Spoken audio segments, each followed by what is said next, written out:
Go to statement. Go to statement loop control statement में से एक है। तो लूप कंट्रोल स्टेटमेंट जैसे ब्रेक स्टेटमेंट होती है, कंटिन्यू स्टेटमेंट होती है और गो टू स्टेटमेंट होते हैं, ये लूप कंट्रोल स्टेटमेंट है।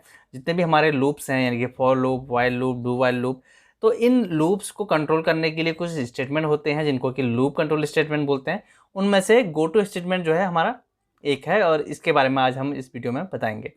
तो the go to statement is a jump statement which is sometimes also refers to as unconditional jump statement। इसका मतलब क्या है कि जो गो टू स्टेटमेंट है वो क्या होता है, एक जंप स्टेटमेंट है। यानी कि हम लूप में कहीं पर भी जो भी हमने प्रोग्राम लिखा है उस प्रोग्राम में हम एक लोकेशन से किसी दूसरे लोकेशन पे अगर हमें जंप करना है, यानी कि किसी एक स्टेटमेंट से किसी दूसरे स्टेटमेंट में हमें जंप करना है, तो उसके लिए हम गो टू स्टेटमेंट का यूज करते हैं। The go to statement can be used to jump from anywhere to anywhere within a function. तो किसी भी फंक्शन में ये एक जगह से दूसरी जगह जंप करने के लिए गो टू स्टेटमेंट का यूज किया जाता है। तो गो टू स्टेटमेंट का सिंटैक्स हम देख लेते हैं। The syntax for go to statement is in C as follows. देखिए गो टू स्टेटमेंट में क्या होता है, गो टू एक लेबल हम इसमें बनाते हैं। देखिए लिखा है गो टू लिखा है और यहाँ पे लेबल लिखा हुआ है। अब ये लेबल क्या होता है ये अभी मैं आपको डिस्कस करता हूँ। तो देखिए लेबल, जैसे हमने लेबल यहाँ पे लिखा है प्रोग्राम में, कहीं पे हमने एक लेबल बना रखा होगा, यानी कि यहाँ पे देखिए आप लेबल है, तो गो टू लेबल किया तो ये बीच के जितने भी स्टेटमेंट हैं इनको ये स्किप करके सीधे इस स्टेटमेंट में जंप कर जाएगा। और इसमें और भी इसकी खासियत क्या है कि ये हम इस गो टू स्टेटमेंट को नीचे भी लिख सकते हैं, इससे ऊपर भी लिख सकते हैं। तो देखिए इसके बारे में यहाँ पर बता रखा है कि here label is a user defined identifier. Label क्या है, एक यूजर डिफाइंड आइडेंटिफायर है which indicate the target statement, जो कि टारगेट स्टेटमेंट को इंडिकेट करता है। अब देखिए यहाँ पर टारगेट आपका क्या है, यहाँ इस स्टेटमेंट को एग्जीक्यूट कराना है। तो यहाँ इस लेबल का हम नाम कुछ भी रख सकते हैं। यहाँ पर जैसे अभी लेबल है तो गो टू लेबल कहा तो ये लेबल जहाँ पर भी होगा वहाँ ये सर्च करेगा और प्रोग्राम में उस लोकेशन में पहुँच जाएगा।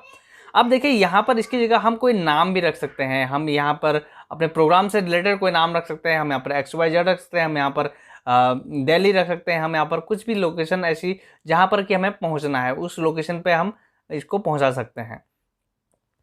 तो यहाँ पर देखिए लेबल और इस स्टेटमेंट में ये पहुँच जाएगा और इस स्टेटमेंट से अब एग्जीक्यूट करना स्टार्ट कर देगा।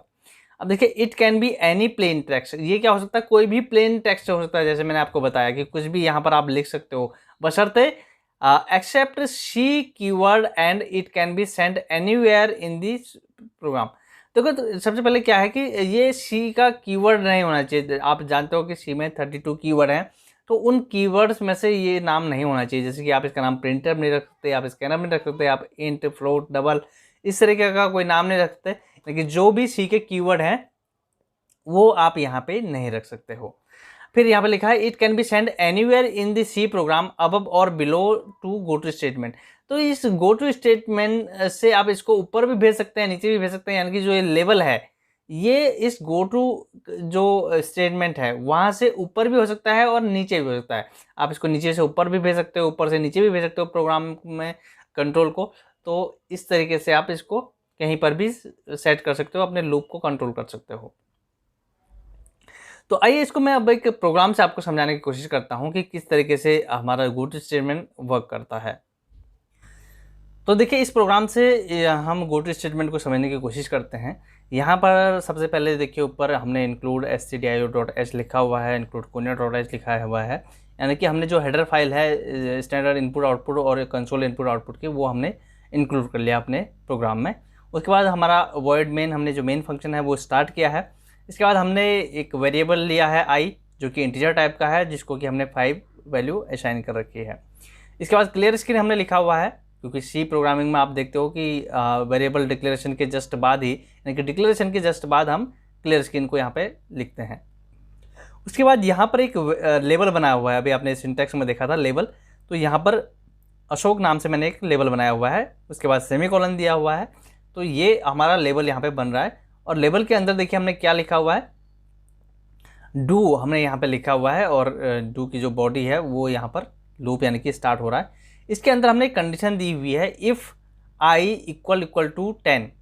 तो ये कंडीशन है। आप इस प्रोग्राम को एक बार देख लीजिए और यहीं पर वीडियो को पॉज कर लीजिए और उसके बाद आप इस प्रोग्राम को एक बार अच्छे से रीड कीजिए और इसके बाद इसका आउटपुट गेस कीजिए कि क्या इसका आउटपुट आने वाला है। और फिर जैसे मैं आगे प्रोग्राम को एक्सप्लोर कर रहा हूँ उसके बाद मैं इसका आउटपुट भी आपको शो कराऊंगा, तो आप मैच कीजिएगा कि आपका आउटपुट क्या सही आया था इस प्रोग्राम के अकॉर्डिंग, या आपके प्रोग्राम में आपका जो आंसर है आपके आउटपुट में कोई मिस्टेक तो नहीं रही थी। तो आप अपने आउटपुट को एक बार ज़रूर इससे मैच कर लीजिए वीडियो को पॉज करके।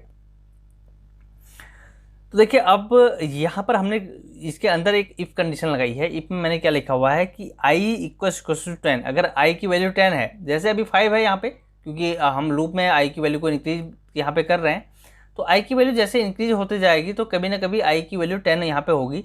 तो उस केस में हमने यहाँ पे क्या लिखा है, i = i+2। तो जैसे ही i की वैल्यू इससे 10 मिलेगी तो उसमें क्या करना है, 2 का एडिशन कर देना है।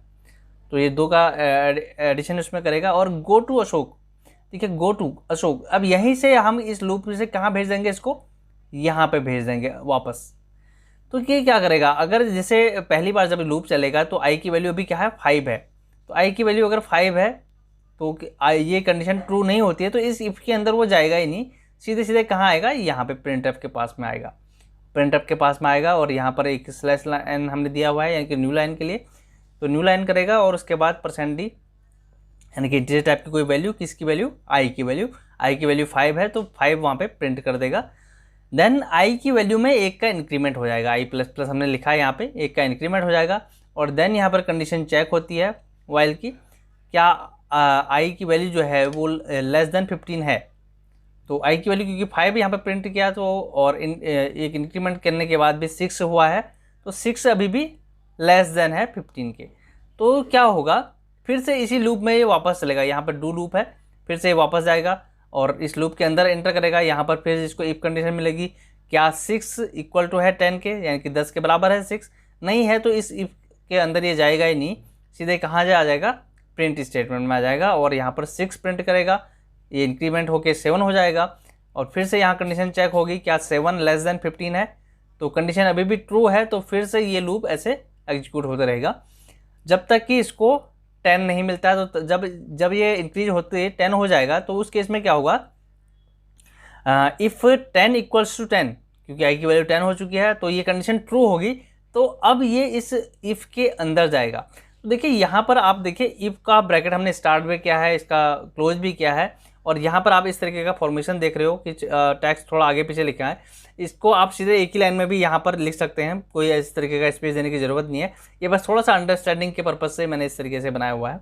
तो आप देख रहे हो यहाँ पर इफ़ में एक ओपनिंग ब्रेसेस है, एक क्लोजिंग ब्रेसेस है, और बहुत बार आपने प्रोग्राम्स में देखे होंगे या बुक्स में भी आपने देखे होंगे, तो वहाँ पर इफ़ में ब्रैकेट नहीं लगा रहता है। तो इसका भी मैं आपको, अगर आपको कॉन्सेप्ट नहीं पता है तो मैं बता देता हूँ, क्योंकि अगर कोई सिंगल स्टेटमेंट यहाँ पर होती तो हमें ये ब्रैकेट लगाने की ज़रूरत नहीं थी, कर्ली ब्रेसेस जो हमने लगाए हैं इसकी हमें ज़रूरत नहीं थी। जब हमारे पास एक से ज़्यादा स्टेटमेंट होते हैं तो उस केस में, क्योंकि जो कंपाइलर है उसको पता भी तो चलना चाहिए कि कहाँ से आपका इफ स्टार्ट हुआ है, कहाँ पे ख़त्म हुआ है, तो उस केस में हम इसको बताते हैं कि यहाँ पर एक ख़त्म हो चुका है, क्योंकि एक से ज़्यादा स्टेटमेंट है। अगर सिंगल स्टेटमेंट है तो बाय डिफ़ॉल्ट कंपाइलर ये मान के चलता है कि इफ का एक सिंगल स्टेटमेंट है, जो भी स्टेटमेंट है उसी को वो एग्जीक्यूट करता है। इसलिए अगर एक से ज़्यादा स्टेटमेंट है तो हमें कर्ली ब्रेसेस लगाने ज़रूरी हैं कंपाइलर को बताने के लिए कि ये इफ़ का जो ब्लॉक है वो यहाँ से लेके यहाँ तक है। तो अब जब इफ़ i की वैल्यू 10 हो जाती है तो यहाँ पर हमने क्या लिखा है, इफ़ के अंदर ये इस कंट्रोल के अंदर यहाँ पे जाएगा और i की वैल्यू में क्या करेगा, 2 का इंक्रीमेंट कर देगा, यानी कि i की वैल्यू क्या हो जाएगी, अब 10 हो जाएगी। और गो टू अशोक, यहाँ से इसको सीधे अंदर, यहाँ देखो बाहर, यहाँ इस स्टेटमेंट में नहीं प्रिंट जाएगा, ये प्रिंट अब i की वैल्यू को प्रिंट नहीं करेगा, सीधे कहाँ भेज दिया, गो टू अशोक। अशोक कहाँ है, यहाँ अशोक लेवल है, तो यहाँ भेज देगा, फिर से डू में आएगा और अब ये यहाँ पे फिर से चेक करेगा क्या i की वैल्यू 10 है, i की वैल्यू क्या हो चुकी है, अब 12 हो चुकी है, क्योंकि 2 का इंक्रीमेंट हो गया था।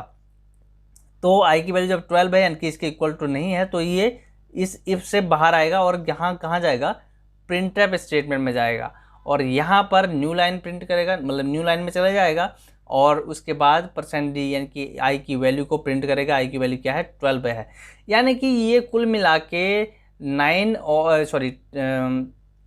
10 और 11 दो नंबर को स्किप करने वाला है। सीधे आपने देखा कि 9 तक इसने प्रिंट करेगा उसके बाद जैसे 10 आएगा ये 2 का इंक्रीमेंट कर देगा, और जब 12 होगा उस केस में ये आके प्रिंट करने वाला है। तो देखिए यहाँ पर फिर वाइल का हमारे जो कंडीशन है डू वाइल की, वाइल का कंडीशन बाद में लगती है, और यहाँ पर आप इसको इस तरीके से न्यू लाइन में भी लिख सकते हो और यहाँ पे जस्ट बाद भी लिख सकते हो, ऐसा कोई दिक्कत वाली बात नहीं है। तो यहाँ पर फिर से अब इसको चेक करते रहेगा, और जब तक कि ये 15 नहीं हो जाता, यानी कि 14 तक ये प्रिंट करने वाला है। 5 से लेके 14 तक ये प्रिंट करेगा, उसमें बीच के 10 और 11 जो है उसको प्रिंट नहीं करने वाला है। अभी हम इसको रन करके देखेंगे, और इस तरीके से आपको यहाँ पर सेमीकोलन लगाना जरूरी है। गेट CS हमने लिखा हुआ है, क्योंकि गेट CS क्या करता है, आउटपुट की स्क्रीन को होल्ड करके रखता होता है। ये हमसे एक कैरेक्टर मांग रहा होता है, जब तक कि हम कोई की प्रेस नहीं करेंगे तब तक हमें आउटपुट की स्क्रीन दिखाई देगी। अगर हम ये ना लिखें तब भी प्रोग्राम में कोई गलती नहीं है, तो भी आउटपुट तो दिखाएगा पर हमको दिखा नहीं पाएगा, आउटपुट तो देगा।